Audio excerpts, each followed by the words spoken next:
हम मार्गरेट से मिलते हैं, जो सपना देख रही है कि वह धूल के तूफान में फंस गई है और अपनी बेटियों को खो चुकी है। वह डरकर उठती है और अपनी बेटियों को देखने जाती है जो पास के कमरे में सो रही हैं। यह वर्ष 1933 है, जब ओक्लाहोमा में धूल का तूफान आया था और मार्गरेट अपनी बेटियों के साथ रहती है। उसे नियमित रूप से घर की धूल साफ करनी पड़ती है और उसकी छोटी बेटी ओली बहरी और गूंगी है। वे सभी एक साथ काम करते हैं और अपने खेत की देखभाल करते हैं और उनके पिता काम के लिए फिलाडेल्फिया में हैं। मार्गरेट की सबसे छोटी बेटी एडा की स्कारलेट फीवर के कारण मृत्यु हो गई और वह इस वजह से दुखी है। रात में वे खिड़कियां ढक देते हैं और मार्गरेट अपनी बड़ी बेटी रोज को उसके पीछे का दरवाजा बंद करने के लिए कहती है। रोज ओली को ग्रे मैन नामक एक डरावनी कहानी पढ़ती है जो लोगों को निशाना बनाने और उन्हें मारने के लिए धूल के तूफान का उपयोग करता है। रोज ओली को यह कहकर डराती है कि ग्रे मैन किसी भी छेद से आ सकता है और मार्गरेट को अपने पति हेनरी की याद आती है। उसने उन्हें अपने साथ आने के लिए कहा, लेकिन मार्गरेट ने एडा के करीब रहने का फैसला किया और अब नींद के लिए नींद की गोलियां लेती है। अगले दिन वे मुखौटे पहनते हैं और अपनी दोस्त एस्तेर के घर जाते हैं और मार्गरेट देखती है घर बहुत धूल भरा है। एस्तेर के बेटे थॉमस को बहुत खांसी है और डॉक्टर ने उसे बताया कि यह धूल की वजह से है और वे वहां से चले जाते हैं। बाद में मार्गरेट अपनी गोलियां लेती है, लेकिन एडा की वजह से उसे हिंसक सपने आते हैं और वह अपनी नींद से जाग जाती है। अगले दिन मार्गरेट एक चर्च जाती है जहां वह अन्य महिलाओं के साथ सिलाई समूह का हिस्सा है और वे मिलते हैं और बात करते हैं। एक महिला कहती है कि उसके एक दोस्त के परिवार पर एक आवारा ने हमला किया और उसे मार डाला, जिसे किसी ने नहीं देखा। ऐसा लगा जैसे वह आदमी धूल में गायब हो गया और सभी ने कुछ शोर सुना और डर गए। बाद में मार्गरेट एस्तेर से मिलती है जो इस जगह को छोड़कर जाने की योजना बना रही है, लेकिन मार्गरेट उसे मना कर देती है। वह कहती है कि तूफान इतना तेज है कि उसे नहीं जाना है, लेकिन एस्तेर कहती है कि उसे अपने बच्चों के स्वास्थ्य के लिए जाना है और वह चली जाती है। मार्गरेट घर वापस आती है और सभी खिड़कियां और दरवाजे बंद कर देती है और ओली को धूल में कोई दिखाई देता है। वह डर जाती है और अलमारी में छिप जाती है और मार्गरेट को बताती है कि उसने बाहर एक आदमी को देखा है। मार्गरेट भी डर जाती है और अपने चारों ओर एक रस्सी बांधती है और बाहर देखने जाती है और कोई नहीं पाती।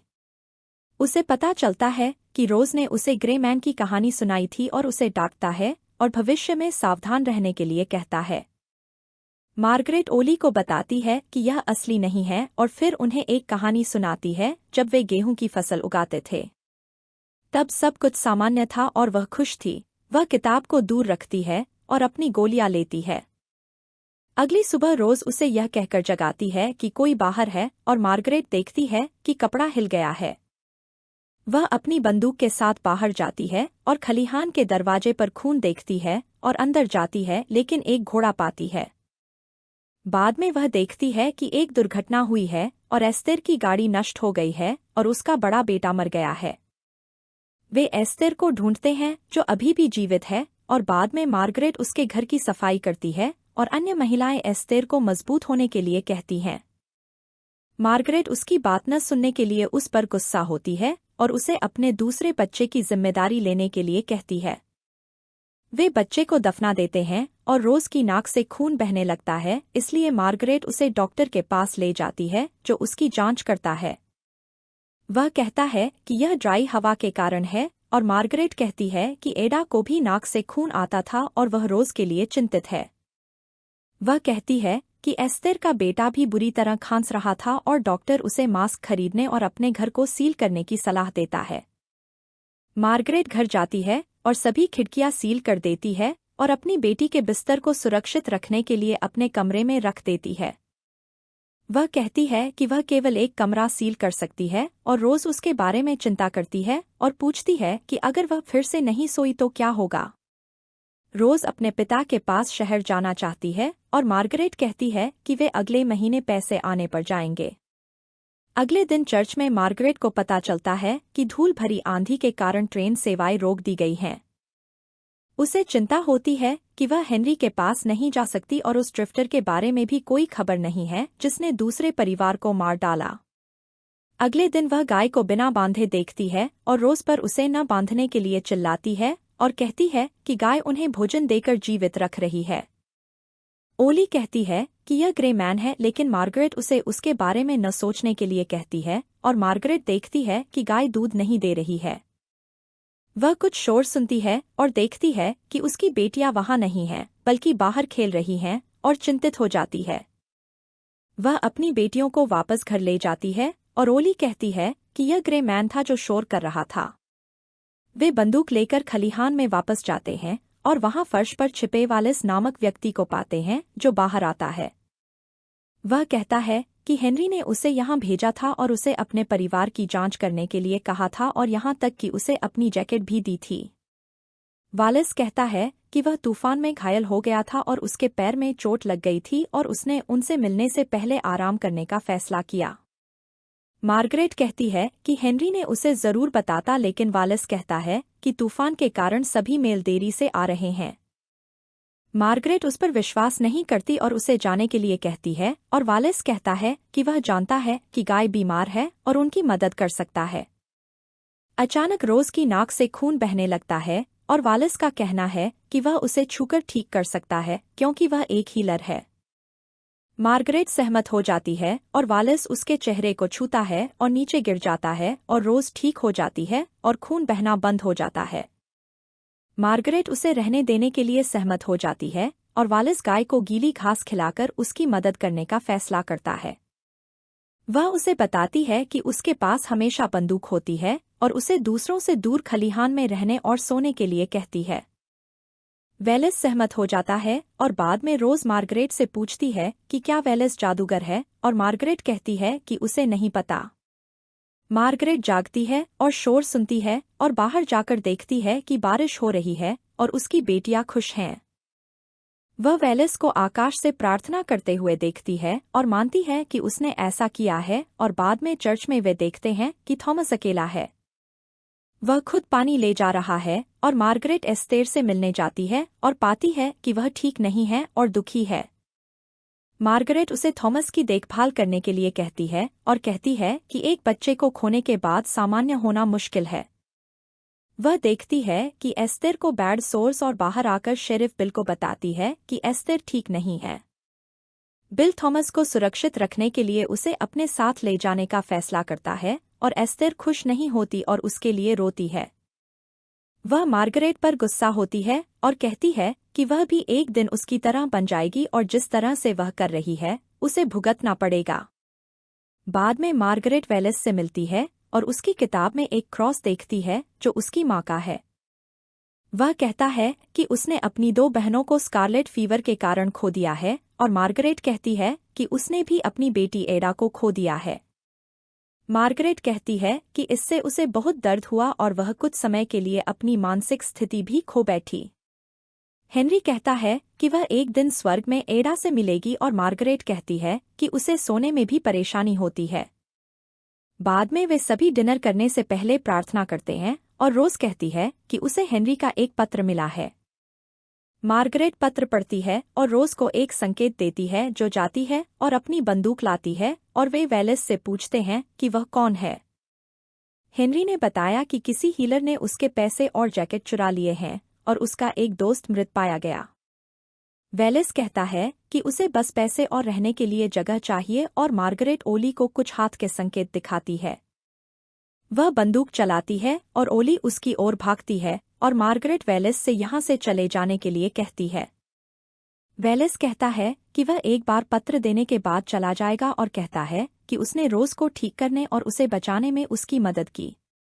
वह पत्र जला देता है और कहता है कि वह ग्रे मैन है और वह वापस आएगा और कोई भी सील उसे बाहर नहीं रख सकती।